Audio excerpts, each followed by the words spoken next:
صباح أو مساء الخير أصدقائي، كيفكن؟ شو أخباركن؟ إن شاء الله تكونوا بخير وسعادة. اليوم قررت إنه نعمل فيديو تعليمي. هذا إجتني الفكرة، كان بنتي عندها درس موسيقى وأنا عم باخدها على درس الموسيقى. شفت قرنة استغربت منها، هي عبارة عن مطعم وبار وبنفس الوقت بيعملوا فيها درس تعليمي للطبخ، يعني الواحد بيجي بيدفع مصاري بيطبخ طبخاته وبياكلهم. فقلت أنا ليش لا، خليني والله أعمل نفس الشي وما حشرشكن مصاري، كله ببلاش، ما يكلكم فكرة. المهم فاجا ببالي قلت نعمل شغله خفيفه نظيفه والناس كلياتها بتحبها، ونورجيكم الطرق كيف الواحد يكون بيعرف يشتغل ويكون سريع بنفس الوقت. فوقت اللي رحت اخذت بنتي هداك اليوم على الدرس، كانوا عاملين لهم عم يعملوا كانوا ستيك اند شيبس، يعني بطاطا مقليه وستيك مقلي، يعني ما تفكروا في شيء كتير سبيشال. فقلت ليش نعمل شيء اكابري وجخة اكتر من اللي هن عم يعملوه. قمت والله خلصت هالدرس ورحت انا وبنتي جبنا الستيك، واجا ببالي خلينا نعمل درس تعليمي وورجيكم كيف بتصير. ولكن انا شايفيني هلا عم قطع البصل، حابة اعمل شوربة البصل الفرنسية، وهي على فكرة هي اللي حتاخد معظم الوقت.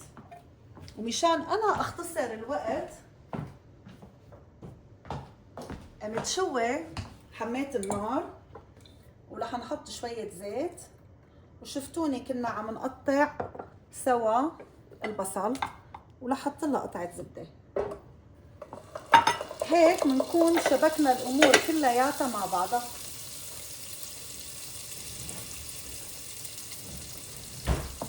شفتوا هلا بتسيخ الزبدة. انا ما بدي اعمل كمية كبيرة، بس انا حابة هيك ورجيكم كيف بتصير وكيف الواحد بيعمل عشاء ظريف ومرتب بوقت كتير قصير.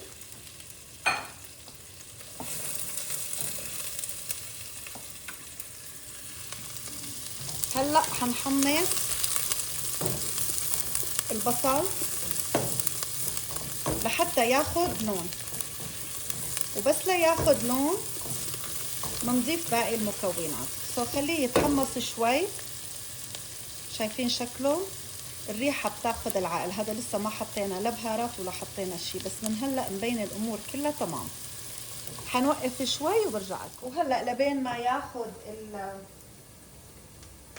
البصل شوية لون، طبعا نحن ما بنضيع وقتنا، حجيب الباجيت ورح قطعه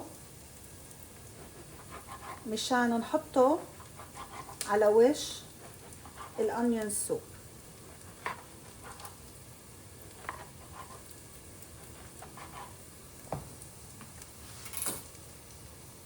شايفين؟ رح احطهم هلا على المقلاية، حمصهم شوي.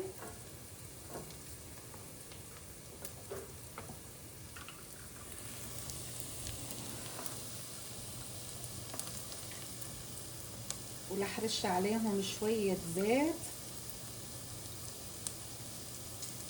عشان تطلع طعمتهم بتاخد العقل. وهي البصل شوفوا ما احلى، بلش يتكرمل وبلش يعطي لون. لمجرد ما يعطي لون هلا برجيكم الخطوة الثانية.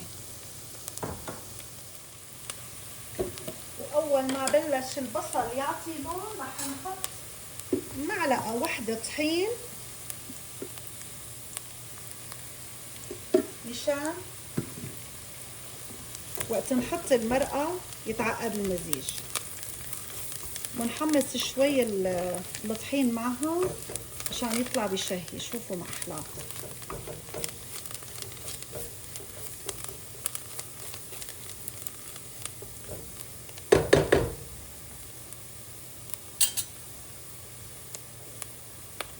وانا بحب ساوي مرقة على ايدي، عاملة مرقة وتاركتها عندي بالبراد. هلا لمجرد ما تصير دغري بنحط المرقة وبعدين بنبلش نحط البهارات. وهي خلي عيننا كمان على الخبزات، شوفوا ما احلاهم، بلشوا شوي يعطوا لون.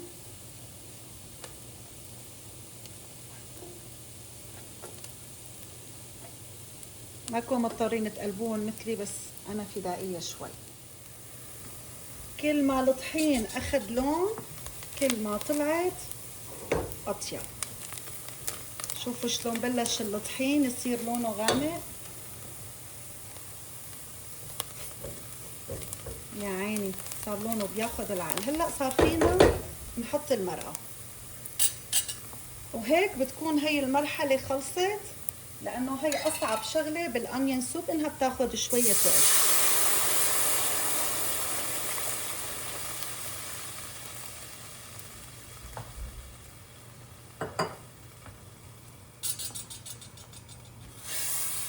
شوفوا ما احلاها.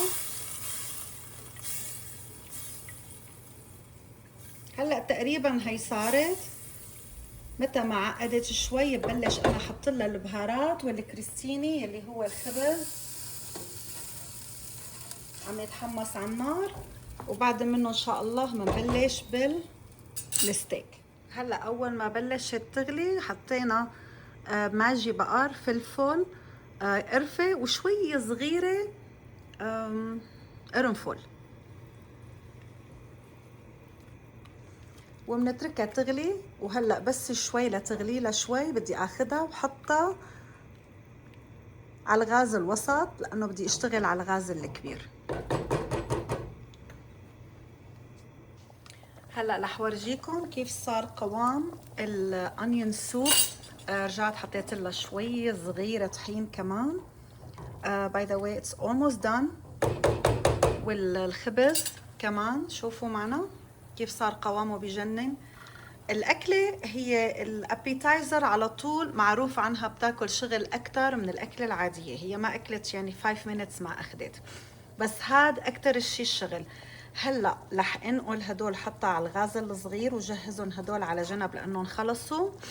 بدي أعمل معكم الماش بوتيتو، وآخر شي منساوي الستيك سوا ومنورجي التقديم مع بعض كيف بدنا نقدم الطبق. هلا حنساوي مع بعض الماش بوتيتو. انا للصراحه بحب استخدم الماش بوتيتو الناشفه. بنتي علمتني طريقه كتير سهله للماش بوتيتو، غير الطريقه يلي موجوده على الباكس، بتطلع اطيب واتسم واحلى. يلي هي بس بتحطوا الماش بوتيتو، شويه ملح، حركوهم مع بعض. ما بحط مي، او بالاحرى بنتي ما بتحط مي، بتحط بس حليب.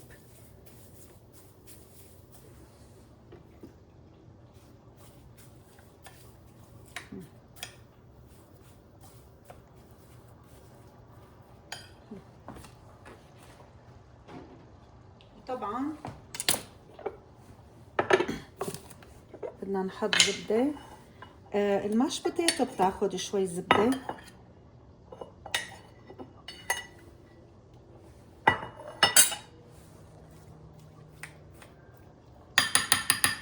هي رح احط لها شوية حليب كمان، وبدي احطها بالميكروويف. احط شوي كمان حليب عشان ما تكون ناشفة.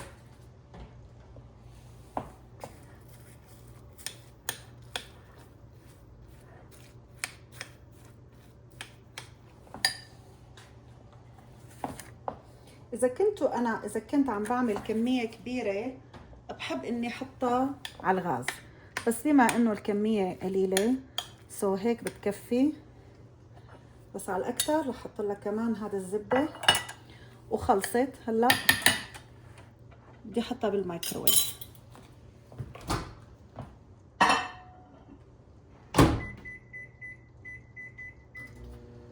بحطها حوالي 3-4 دقايق. بهالاثناء انا حطيت المقلاية على الغاز.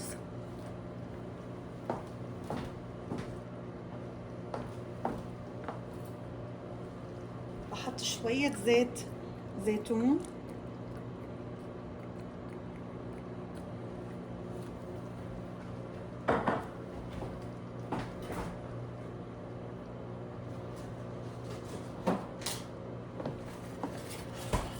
ولحط شوية زبدة كمان.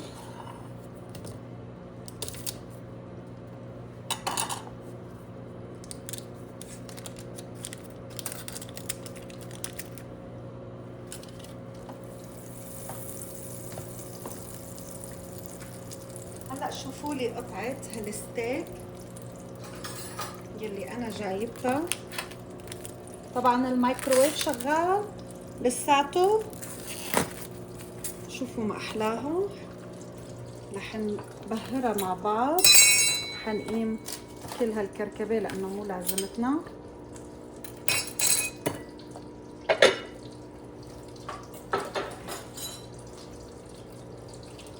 انا بحب اني احط لها شويه زيت زيتون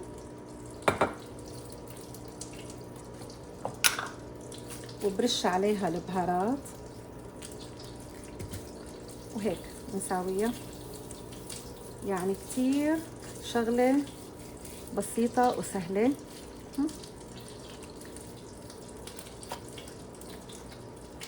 رد كمان بنحط شويه زيت زيتون ومنرش عليها البهارات. شوفي لي شو طريه وشو ظريفه، يعني عن جد بتاخذ العقل وما شاء الله يعني اكبر مما توقعت. شوفوا قديش قياسها. وهلا بنحطها على الغاز. بس خلوني بس دقيقه.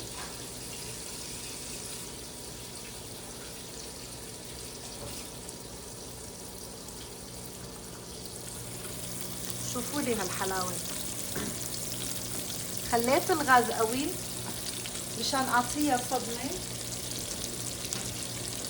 شوفوا كمان الانيون سوب شلون صارت، وشفتوا الخبز كيف صار. كله صار معنا.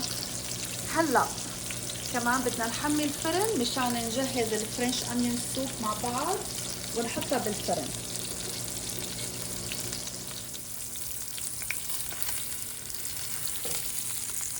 شوفوا لي الجمال. شوفوا ما شاء الله ما احلاها.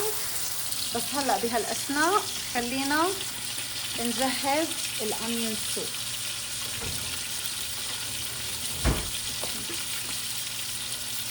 يعني في احلى من هيك. شوفوا لي ما احلاها. كله خلص بوقت واحد. يعني ما اخذت معنا تقريبا كل الاكل نص ساعه. انا ما رح كتر كتير. رح احط بس نصها.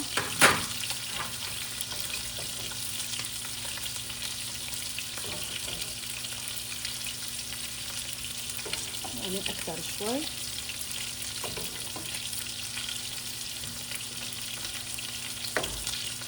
طيب هلا شوفوا السرعة. شوفوا ما احلاها. فيكم تحطوا تلتين بقلبها.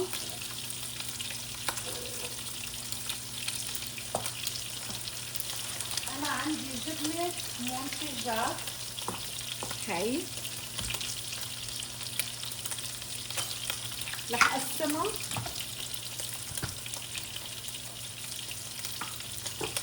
شوفوا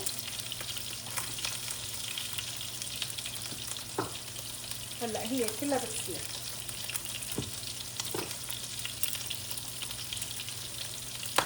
بس يعني الجبنة كتير صراحة بتكون طيبة فوق الخبزة، فأنا حكتر شوي كمان. That's it. خلصت. شوفوا هلا بنحطها بالفرن 5 دقايق لبين ما يخلص الأكل وبنطلع الأكل كله سوا.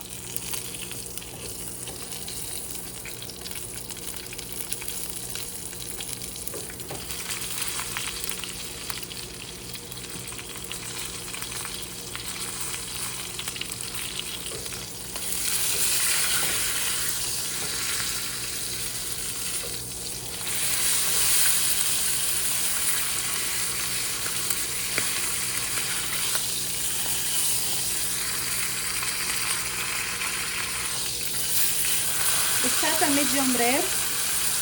بحميها بس شوي صغيرة لحساويها، لأنه ماما بتحبها شوي، هي طيبة ميديوم رير، بس ماما بتحبها شوي مستوية، يعني شوي شادة، ما بتحب تشوف كتير بينك بقلبها. أنا ما بتفرق معي، بس شوية صغيرة لحساويها أكثر، وخلص بطفي عليها وبتركها على جنب ترتاح لبين ما نجهز إن شاء الله باقي السفرة.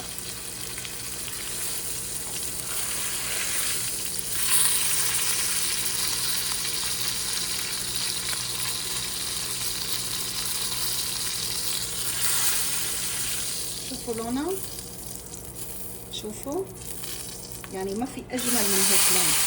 واو، ليكوا اللون يا لطيف، شو طالعه بتجنن.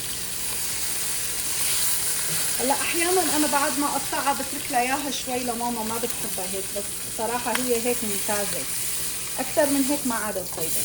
خلص انا حقطي عليها، حقيمها على جنب، خليها ترتاح وتنزل السوائل تبعها. هي الماش بوتيتو طلعتها من الميكروويف، شوفوا شكلها، شوفوا شو ما شاء الله سخنة، طالعة بتاخد العقل. بدها شوية صغيرة حليب، شوي مو أكتر، حتى إذا بتحطوا لها نقطة كريمة كمان بتطلع على أطيب وأطيب. سخنة شوي مشان هيك حاطة المساكة أنا. والفرنش أونيون سوب كمان بالفرن، خليني شق عليها. هلا بلشت شوية تسيخ الجبنة، هلا كله الحمد لله خلص سوا.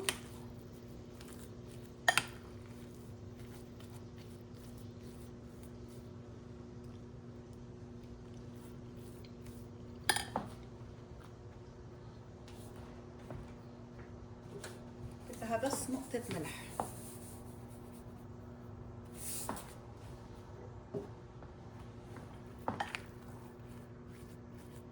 يعني للصراحة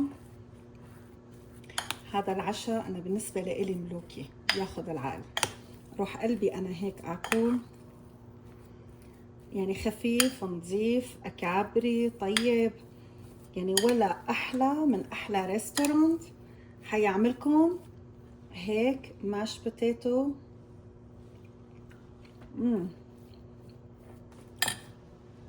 أو ستيك أو حتى الفرنش أونيون سوب. صايرة هالأيام أنا أحيانا عم أحاول خفف الملح تبعي مشان ما انغدر. أنا علي حسيتها شوي صغيرة قليلة، بس بركي شي شغلة تانية طلعت شوي زايدة، so they can add السالت. بس شايفين ما أحلاها ما شاء الله، بتشهي أطيب ما تسلقوا البطاطا. هرجعها دقيقة للمايكروويف لتضلها سخنة، بتكون صارت الفرنش أونيون سوب.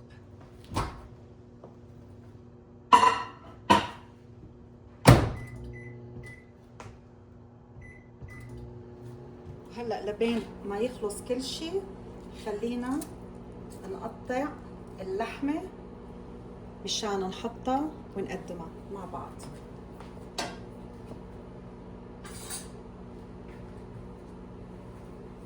يعني شوفوا ما شاء الله قديش طلعت.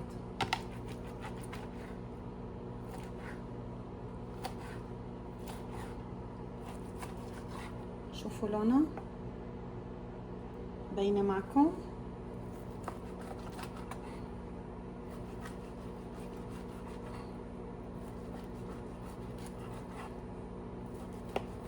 هلا ماما بجوز شوفوا لونها عن جد رائعة،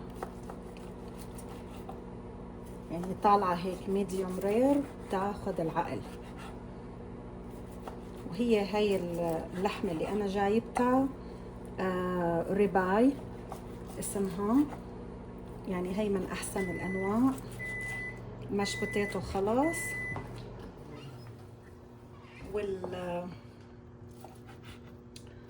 اللهم صل على النبي، والفرنش أونيون سوب طالعة بتاخد العقل. Okay, I'm gonna eat this bite. I will let you know. واو. بتجنن، كتير طيبة. وهلأ هيك طبقنا انتهى. ان شاء الله يا رب يكون نال اعجابكم. سوينا اليوم ستيك ميديوم رير، عملنا ماش بوتيتو، وعملنا فرنش انيون سوب.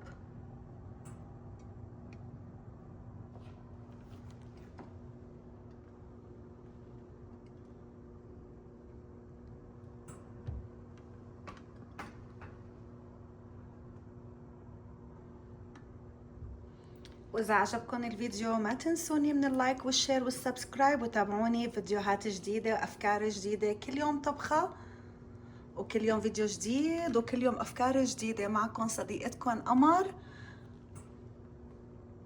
وبشوفكم إن شاء الله على خير وسعادة. إلى اللقاء، باي.